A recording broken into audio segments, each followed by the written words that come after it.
That's awesome. Kylo, isn't that not your grandfather's lightsaber? Dark side. Oh my god. On that notion, welcome to Game Debate. Now, this episode of Game Debate, we're going to do something for the first time on the history of this show. We're going to have a smart conversation. We're going to have, I've even brought out the Madria thing, some kind of big bottle of $9 wine. I got it. And so we're going to be sophisticated this episode. We're going to do it right. Classy. First of all, the Son of Darkness, Will Johnson's with us. Nate Merritt down there below, who says he officially is cool with FIFA after 4 weeks of talking about it. Finally. Finally. And the gentleman who has brought sophistication to the show, Yes. Mr. Leaf Outs, who has the topic today, one that makes me want to drink wine. Ooh, yeah. Nate, I'm sorry, Nate. Lee, you want to set it up? I don't remember what the question was, honestly. All right. Luckily, since I've had a drink of wine, I will bring sophistication to this show. Lee talks about classic texts, classic books and stories, Yes. such you learn in school, you read about that are taught. You know, you got stuff like The Crucible, Beowulf, Huckleberry Romeo and Finn. Juliet. There are very classic books, and at least in my high school experience, we read them aloud. We all took parts. I'll never forget the day I got to say GD in class. I don't say GD, but I had to as a part. I paused and had to read it off the, it was okay if you read in the book. Anyways, getting back at it, Lee is a teacher, and also he teaches. So the thing is, what would your feelings be if video games or geek material were taught? And what we're getting at here is, instead of sophomore English, instead of reading The Crucible, you're talking about the story of Final Fantasy VII. You're talking about the story of Chrono Trigger. Kids may be able to relate or get more involved or more educated and participate higher in class if the subject matter means more to them. The elders before us have set a list, a standard of what the classics are supposedly called. With each generation, it changes. The generation now was raised on a lot of video games, and maybe those stories mean a lot to them. Should those stories be taught in class? Would you be cool with it? Mr. Faust, what do you say? All right, so this comes up because actually in my interview process for my latest job, which I've been there for years now, about 7 years at this particular teaching job, I feel that part of me getting that interview was actually that I talked about God of War and how I use God of War to teach. So I talked about high interest sort of text and such. I don't know how many people are familiar with teaching pedagogy in general, but the idea is that every day. Yeah, the idea is that you teach a concept, and so often we think that you were teaching the Crucible, but no, it wasn't that they were teaching you the Crucible. They were teaching you concepts, Correct. using that text as like Yeah. the medium for that understanding. So I got to thinking, over the years I've been like, well, I can incorporate a little bit of video game stuff into it, but is it okay? Is like kind of a question had been thinking about. Like, I do it, but would I be upset if, like, my daughter's teacher in high school or something later on decided I don't want to teach them like Gatsby? I don't want to teach them something along those lines. Can I jump in first here? Sure, man? go ahead, I got man. something for that. A few years ago, you can look this up. Oxford, and Oxford, they're pretty obviously well known. Yeah. They added Bob Dylan. Oxford. Who? Oxford. Oh, shit. Yeah. They added Bob Dylan's lyrics from his discography to a class to show proper English and usage of that kind of stuff. And somebody like Oxford's been around as long as they have understood over time that stuff needs to be added. That's the thing I think we run into a lot nowadays. We try to live by some of the stuff in the Bible, for example, or from like even the Independence, Declaration of Independence. That was for that time. And times have changed radically, since then. And I think that they should be in school. I think we should be trying to relate what the kids are. Nate, could you imagine we were kids if they used a Ninja Turtles episode to describe something to you as a concept? You would not be nothing but paying attention. I mean, you'd be totally tuned in. Right? And to me, that's what we're trying to do. We're trying to reach the students on a personal level. How personal is Romeo and Juliet to us now, guys? You know what I'm saying? We're so far removed from that lifestyle that doesn't seem realistic now. You know what I mean? Like, so we need something that's, everyday life again. Yeah, that's something I worry about but I mean, like on the other side of it, game debate, right? Like, I'm all about it. I like using it. I like using high interest stuff for my students, but like, where do we stop with it? I guess is the question. Like, should Romeo and Juliet stop being taught? Probably not, man. That is a brilliant piece of work. Classic. However, it's like, that's a little more relevant, but like, there's so many things that I have to wonder, like, when these concepts were first being taught, was it like, well, this is what's available to us right now in culture? Yes. Should we use this? And then over time, we've just adopted this tradition of saying, well, we're going to teach using these classic examples of literature. Well, we are so far removed from that being the popular idea that is it even necessary to talk about those concepts anymore? Like, can we just teach the idea rather than trying to put like these sort of ideas like Dickens, putting Dickens up on a pedestal, putting what's her name? People will kill me when they see this because they know I teach. I can't remember her name. Emily Bronte. Like, forgive me. Who cares about Emily Bronte? Like, that's He's right. Don't. People want J.K. Rowling, you know? Right, yeah. So, like, that's what gets students' attention when they can take something that they know, they realize can relate to, that they have seen, and understand concepts that way. That's been really successful in my. Well, isn't there an Ivy League school that's using like Harry Potter to teach law classes or something like that? Oh wow, that's cool. I know Moorhead has a Harry Potter class that they use specifically. Really? They use all Harry Potter, the universe of Harry Potter to teach whatever subject that is. But they just use the whole class is set up to where every example is used from the Harry Potter universe. You boys care if I go on that little rant here? Yeah, sure, go ahead, man. I got a lot to say. It's going to be variety, so you got to follow me on this. So I'm probably going to start countering on some of this, too. Because there's problems with it. So I'm just going to give some specific examples. You know, he's talking about Romeo and Juliet. I mean, do we use that, or do we watch 13 Reasons Why on Netflix? Ooh, I mean, do we have a DARE program, or do we jokingly watch the Saved by the Bell episode where Jesse Spano took the caffeine pills? Yeah. I mean, it's tough, and it sounds silly as can be, but sex is so boring and goofy. What if you actually played Leisure Suit Larry and could laugh about the over insane ideas that could happen to you? And you talking about there's old standard bearers that are still there. Mm-hmm. That's cool and all. You know, gasoline works in a car too. It's fine. Should we try to improve it? Should we use these old standards? Should we try to improve it? If we've only tried it one way, how do we know it doesn't work the other way? If you never try, you're never gonna know. You're right. It's tough, man. It's very tough. God, just thinking about it, it's just I see what you're getting at. It could go so many different ways, dude. It's come back to me in a second. It's our culture too, guys. That's the thing. Like, we stopped teaching that stuff. We're essentially, I think, as Americans, worried about not teaching our culture to the future generations. You know, we're getting away from being who we were. So it's fickle. It could go both ways for me. I can see it both ways. But here's another thing too. I mean, aren't there a huge list of banned texts? Yeah. I mean, so at what point do some of these things in on that list too? You know, it's just it's interesting, man. It's tough.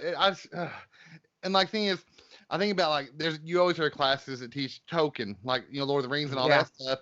But it's unfair because he's a famous novelist from the teens or 20s or whatever. So, like, how recent, where's the cutoff? Where do you begin both ways? It's so difficult. Well, here's something that I was thinking about, man. It's like, we want to encourage kids to think. Like, that's the big thing, is just trying to get kids to freaking think a little bit. Be original, yeah. Yeah, we want them to challenge ideas. But when you say, well, this person's like Shakespeare, people are afraid to challenge Shakespeare. Yeah, you're right. So people aren't afraid to challenge Nicki Minaj, like that sort of stuff. So like, encouraging kids to handle something that is not like what we put way up on a pedestal, I think that's pretty important. That's a good thing to be doing, because, you know, kids are just, I mean, that's fair, because I do put Shakespeare up on a pedestal. He's incredible. Right. But there's problems with it. I mean, there's still problems with it. So, but kids are so reluctant to challenge anything like that. And that's scary, because we're living in a society where we do need to challenge some things. We need to challenge some ideas. You're right. Well, imagine if a history class would let you try a game like Civilization out. Maybe some urban design or some kind of class along those lines. Try a Sim City. I think there are benefits to even just maybe teaching through game. I know it sounds crazy, but basic constructs, and you're definitely gonna keep people interested if you go that route. It's just it's tough. It's interesting. You know? Well, it's pilots are gonna use a simulator, right? Yeah, absolutely they are. It's just it's tough, man. Nate, you have all three of you actually is perfect for you. We'll start with Nate. You guys have kids. Mm-hmm. Yeah. Would you be opposed to them in an English class being taught stories that are from video games? I wouldn't, because, I mean, I mean, I don't know if you guys remember. I know the big thing when I was in high school of one of the texts was J.D. Salinger's Catcher in the Rye, and I never really. I mean, I guess they found some a connection between that book and people who killed people, who murdered people or whatever. Yeah, numerous mass murderers happen to have the book in their possession. Yeah, happened to have the book. I read the book and I never.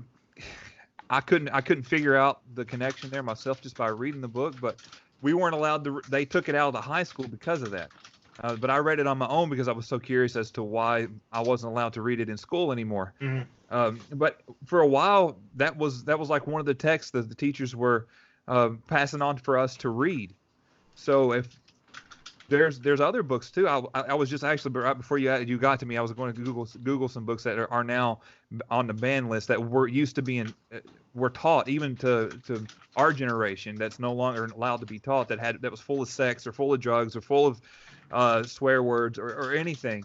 I think there's even to an extent there's less of that in some of the examples that we would use from video games that would still get the point across, and at a level that would keep the kids' attention more than if they were reading a boring Catcher in the Rye book. Because if you look at the title of Catcher in the Rye, if you even look at the book cover, it does not look all that enticing at all.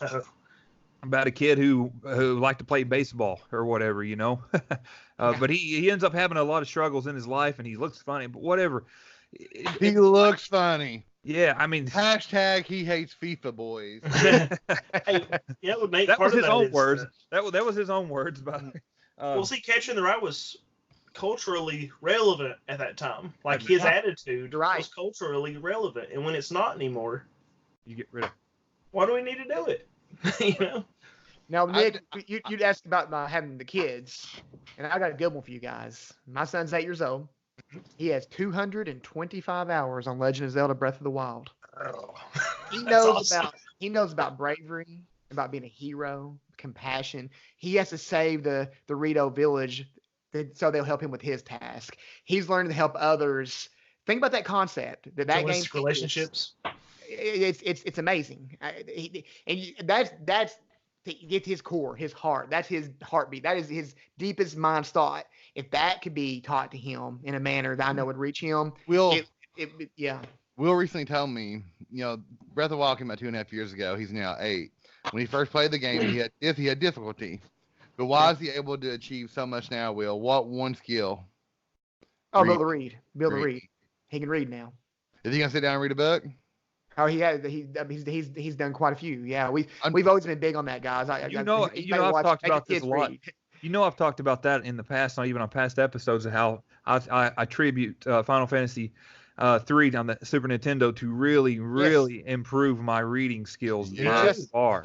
And the one thing about it was I did like to read. I love to read horror novels. I always loved, even as a kid, I read everything or Scary Stories to Tell in the Dark book possible. Every version of those books. And then the Goosebumps and R.L. Stine books, of course, I loved them. But if I could sit in front of a TV screen and be interactive with something and play it and still have to read the text too. I mean, I learned words from Final Fantasy 3 I never would have got from exactly. Chivalry is not something you're gonna learn in high school. Bard. I have an extreme question. Sure. You're in an urban high school area teaching economics. These kids won't listen to you. They don't give a shit. Would it be too extreme to let them play a game like Dope Wars? Are you all familiar with Dope Wars? Nope. I am, yes. It's really simple. It's all text-based. There's like 5 different cities you can go to. They all sell the same drugs. You have a set amount of money. You can buy different ones, and you sell high in other areas. It's all about learning about money. And certain places pay more money. Certain drugs you can buy cheaper other places. You're trying to maximize your profit, Lee. It's insane. It's extreme. But would you argue they learn versus sitting there on their phone all day? I will say this. I think they would learn. I do think they would learn. Absolutely, they would learn, but it also gives a bad impression, I think, as they learn. It inspires them to want to do it. Yeah. Yeah. You know what my favorite quote from Below is? What? It's where he says he went to jail and he had a degree in weed, but he left with a PhD in cocaine. I have a real good one. Leave the teacher will propose this. Lee, you're teaching English. Mm-hmm. On the syllabus, say, I keep using the Crucible. Let's do To Kill a Mockingbird. Okay. That's an important story. So a typical assignment is go home. By Wednesday, you got to read the first 3 chapters. What if the story was instead, let's go Final Fantasy VII. Everybody knows it. And you tell them, all right, you got to start Final Fantasy VII today. By Wednesday, you need to beat the Scorpion boss, the opening area at FF7. What if, and the idea is they'll read as they play. Is there any way that could work? You know, I don't see why. The trick there would be getting access to all the students. If we can do that, fantastic. Technology. Yeah, but that's a really cool idea to think about. Because, imagine quizzing people like you would if they read a book. It's the same thing, but it's in a video game. Right. Yeah, so it's like, exactly. well, how has the author, the guy telling the story here, established what's going to be happening? Do we see any foreshadowing so far in the story? That sort of stuff. Yeah, Yes, sir. We can totally do that. Weaknesses too in people's, And Lee, Lee, you could be at the ground level of creating new hot female nerds for all men. You could change no pressure, everything. Lee. No pressure. Make that happen. Something to go along with that sort of idea, though. Like, yeah, that's a really cool idea to think about. And like, there's so many different sides to it. So with, not everybody likes to read. Most people just don't like to read.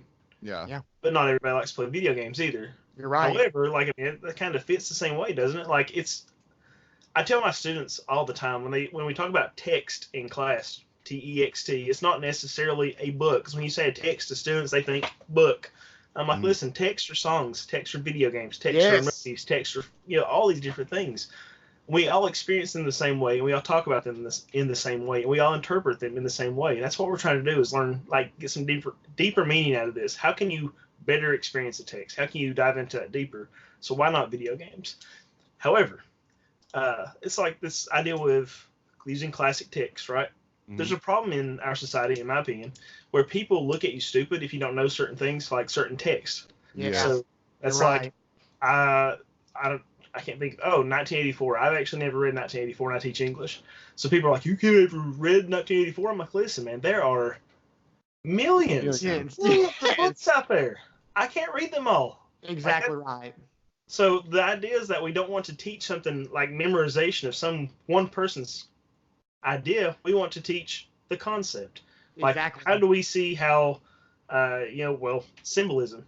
We can look at symbolism. We can look at all these different literary elements and see how that fits into the whole. How does the one part contribute to the overall meaning of the whole? The whole. Yeah, so, the whole machine. Yes. But on the other end, it's scary because, like, let's say my daughter gets taught Final Fantasy VII instead of Great Gatsby. Hell yeah. And, yeah, it's cool. It's cool, but like then people might look at her stupid, like she's stupid. It's like, oh my, she's uneducated, right? Yep. Like, oh, a video game taught you, Even though she might not, she might know the concept that the teacher was teaching. Fantastic. That's what's important. But if she doesn't know the color of Gatsby's car, that's a problem. That's not a problem. But people look at it that way. So the prestige, would be taken out of it.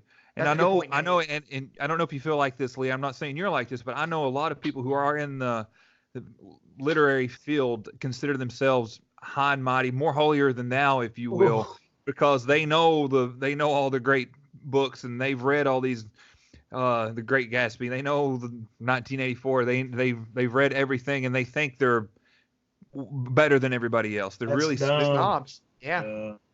That's it's no different than, so like, let's say, prestige out of it. Yep. That's a good thing, I think. So I think if I went out to my yard and picked up a rock and went, ooh, I like this rock. I know this rock. I'm going to call this rock, I don't know, Bill or something. I can come back in here and get on chat with you guys and go, you don't know Bill? What an idiot. What's it matter? Exactly. How would you? Yeah. I know clearly I'm probably more hardcore than you guys are. And if someone's like, say I haven't read Macbeth and someone's going to give me shit about it, fuck it. Fuck them. Yeah, right. They suck my dick. Maybe another lesson we're teaching them. Who fucking cares what other people think? Right. Waste of time. It's the same thing with video games too. That's tough. Not all of us have played the same games.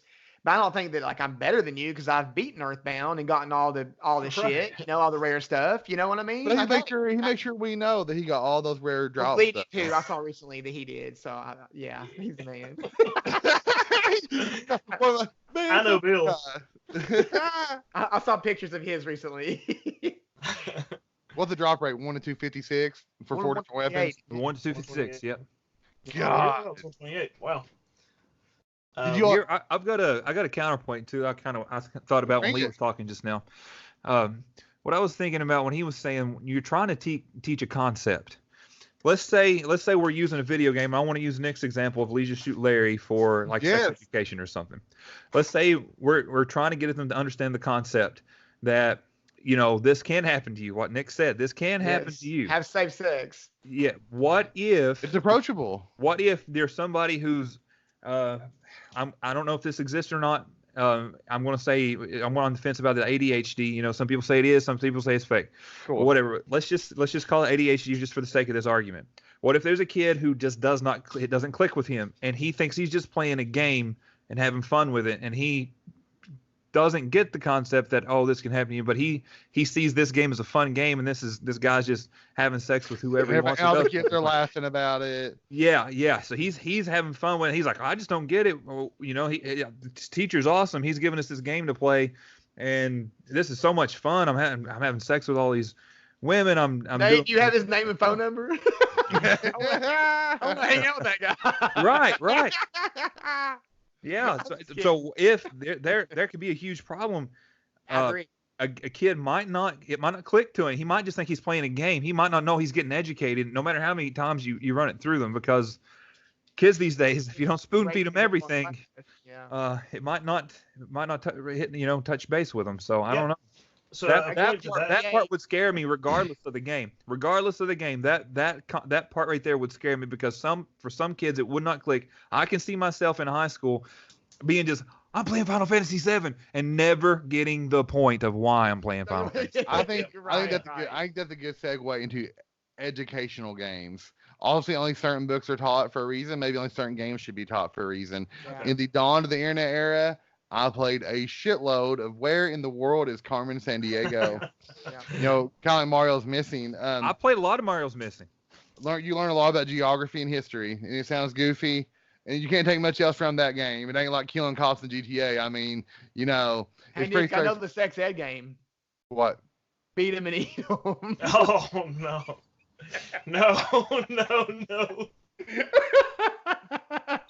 That's also economics question mark. Yes. That's a game I looked at on eBay many times. No. We can thank James Rolfe, the angry video game nerd, for that one. Isn't Bubble Bath Babes a puzzle game where you got to figure out the puzzle? I mean, that's a great point. Will you derail the whole conversation? I couldn't help it, man. You're saying Leisure Suit Larry, that's all I could think about, man.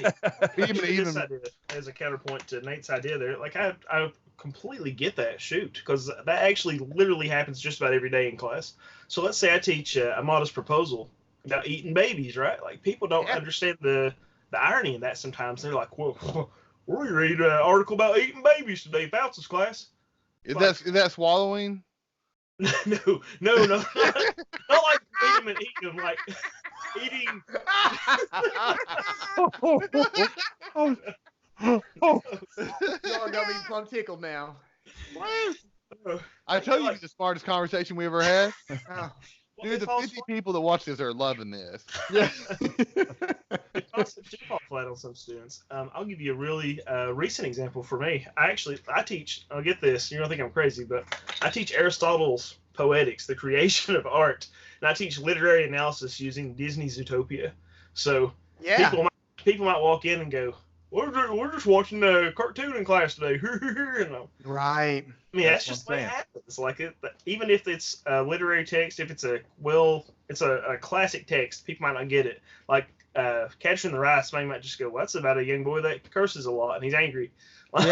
Yeah, that's what they took from it. That's what they got. That's a great point. Well, some people are just stupid, You can't, ain't nothing you can do about it. Well, the fittest. If he's right, it's gonna work. Lee has always told me in private that his kids are geniuses, but I see there's a lot of dumb little bastards out there. You're like, what's that one movie? I can't get to these kids, or what? These kids. I can't connect with these kids. That's South Park. You teach the Bill Belichick approach, cheat to win. South Park, honestly, it's so good. That's a great point. And they're teaching some of that stuff. They almost have the satirical version of that, of course. But a lot of the times, they are trying to teach that main concept of that stuff. It's kind of weird sometimes how wholesome it is wrapped in that wolf's clothing, you know? Yep. Oh, yeah. Absolutely, man. I'll give you another example. When I was in I was in college, actually. Got my first speeding ticket. I had to go to traffic school to get it taken care of or whatever. In traffic school, they showed us a Goofy cartoon where Goofy. I've seen it. Yeah. Okay. So you know what I'm talking about. Mr. Wheeler. I thought it was great. I mean, here I am in traffic school, and here I'm watching a cartoon. I mean, I got the point. I knew why he was showing it because Goofy gets in a lot of trouble and things like that. Right. But that's a great point. I thought I was just watching a cartoon. I enjoyed it, but it never it didn't drive home a point. So I think a difference would be, is the video game serious or why? Like I think you would have to find a way to make it serious. Context, yeah. Right. Yeah. Nate, I have a question for you. Do you know? Oh, this could be good. Do you know why Mickey Mouse divorced Minnie Mouse? No idea. It was fucking Goofy, man. Double entendres for the win. Okay. We talked about it a pretty good amount here. So it's trigger time. Where are you at? Yes or no? Would you allow video games in some format regulated to be used to be taught their stories somehow in the classroom? If you ultimately had to say yes or no, it's regulated, yay or nay. We'll save Lee for last. It's his big topic. Nate. Oh my gosh. I mean, hot seat, motherfucker. Yes, but with it maybe small amounts. I mean, it's got to have some sort of regulations to it. I mean, Nate, I know it's rapid fire. What one game story would you be cool with?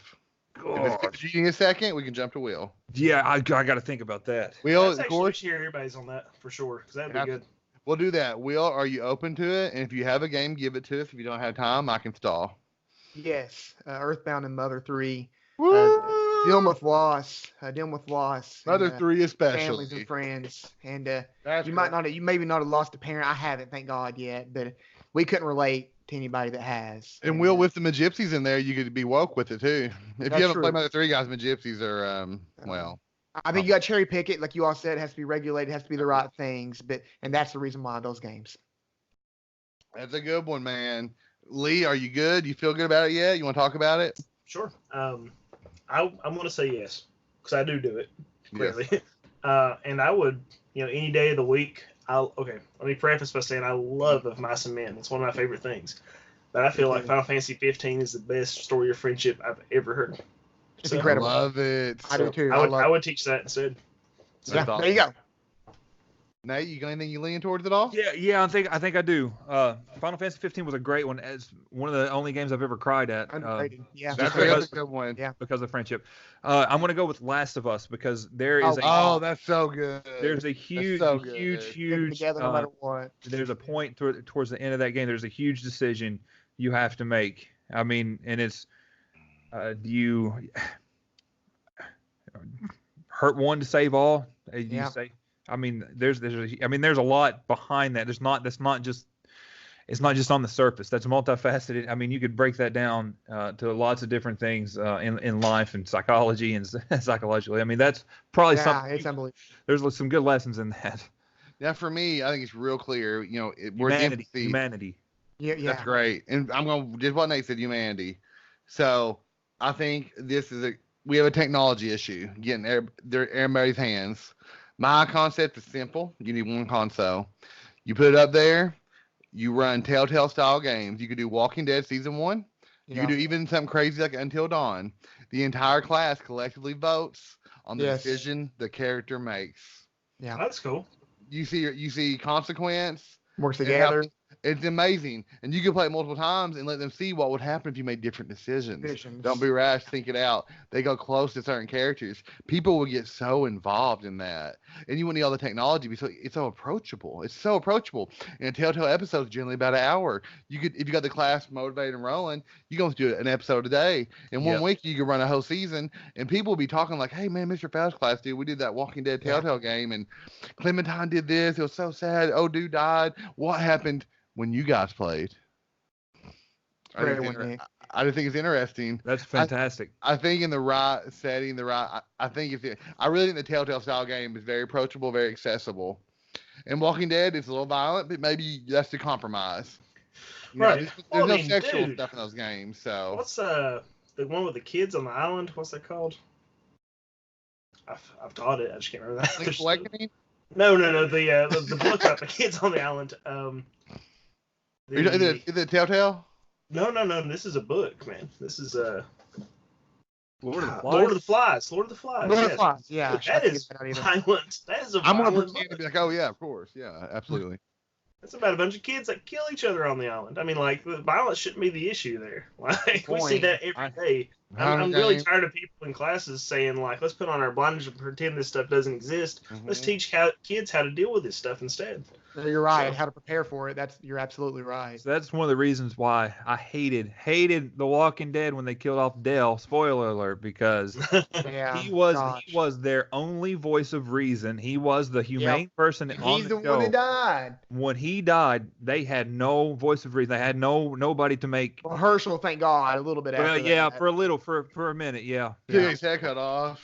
The samurai sword. Again, right? And a pirate patch and an army tank. That's a great point by Dale there. But I mean, collectively, I think, and that's why Nick brought up a really great point. Those Telltale games, you can figure out a lot about people and the decisions they want to make, and even if it's just a video game, kind of scary too. Something incredible too is after you complete I'm sure you've all played at least one episode of one of those games. At the end, it shows you your choices versus the world choices. Yeah. Each class can see that as well as other. Take a screenshot, real simple, of each class. It'd be so fun to see what each class chose. And then the next day, you go to a different branch. Nick, you got a good idea. It's 9:10 a.m. It's second period class. I'm half awake. I don't fucking care about English or whatever the class it is. Yeah. But holy shit, I'm jacked because it's the final episode of the season. Yeah. What's going to happen? What are we going to do? Holy shit. Don't tell the other classes what you picked. Let's see what they did. Right. Exciting as hell. Other teachers are pissed because Mr. Faust got a fucking PS4 in there and ain't doing shit. Yeah. It would be so cool. You could ease every kid. God, I know there's some poor kids, has a smartphone. Yeah. I'm sure there's some app where y'all can rig up into a network and do quick posts. A, B, or C. The league can stop. Be like, all right, pull out your app, guys. Here are our 3 choices. Pop. He has an iPad. All right, we're doing this one. Majority rules. And sometimes it'd be really fun. You got a free Friday. It's just you're all caught up. It's after test day. You got pizza. Just goof off and just have a stupid run in one of those old games. Well, Nick, let's kill him. Let's do this. In season 3 of The Walking Dead, there's even an option where like you can smoke marijuana or not in it. So there's the choice like, oh, they're gonna let us pick the marijuana smoking option. That'd be a buzz in the school. People would really be talking about that, Yeah. Literally a buzz. I don't think it's any like the more I talk about it, the more I feel like yes, it needs to happen. And I think part of it yeah, it's just crap versus quality, man. There's crap games out there, there's crap books out there. Yeah, and it's all just stories being told, and we need to know how to handle those stories. We need to be willing to accept things as educational. My final thought regarding that is like I wrote this down, so I'm gonna kind of read from my little scripture. But I said until we accept all facets of our culture as educational, we're going to be stuck in a rut and just doomed to like repeat the past and glorify the past rather than try to consider a future and what actually needs to happen. So to educate people. That Nate nailed it. That Lee nailed it right there. The definition of stupidity. You all know what that is? It's making the same mistake over and over again. To do it over and over again. That's stupidity. It's to do it over and over. I like it. So why did people used to like? Why were books so effective back in the day? Well, because we didn't have all this information flying. They didn't have all that information flying at their faces like we do today. Right. We have to find some way to mitigate that mess and give them something that they can learn with, rather than be like, okay, well, they back in the day they did it this way. Let's follow that tradition. That tradition doesn't work. How can we possibly relate to what the young teenagers are going through today? Because it wasn't like that for us. Right. Exactly. If we can find a story from a video game that replaces like a Macbeth, if we can find like we're taking the story of Sephiroth, we're taking his portion of the story, we're going to replace Macbeth with that or whatever. Mm-hmm. Right. Okay, and we're going to get the same point across. Why not? Yeah. I went to that Oxford thing Will was talking about earlier. Typed in stupidity. Behavior that shows a lack of good sense or judgment. Wow, there's already an interactive medium right now that teaches a lot about judgment. Literally. I think it's interesting. I think it's a fun conversation to have. And we talked about it. That's, there's a lot of different ways to look at it. I'm definitely interested in hearing what other people have to say if they watch this, what they think about it. So it's interesting. But boys, I think this has been a fine edition of Game Debate, our smart episode. Shocker.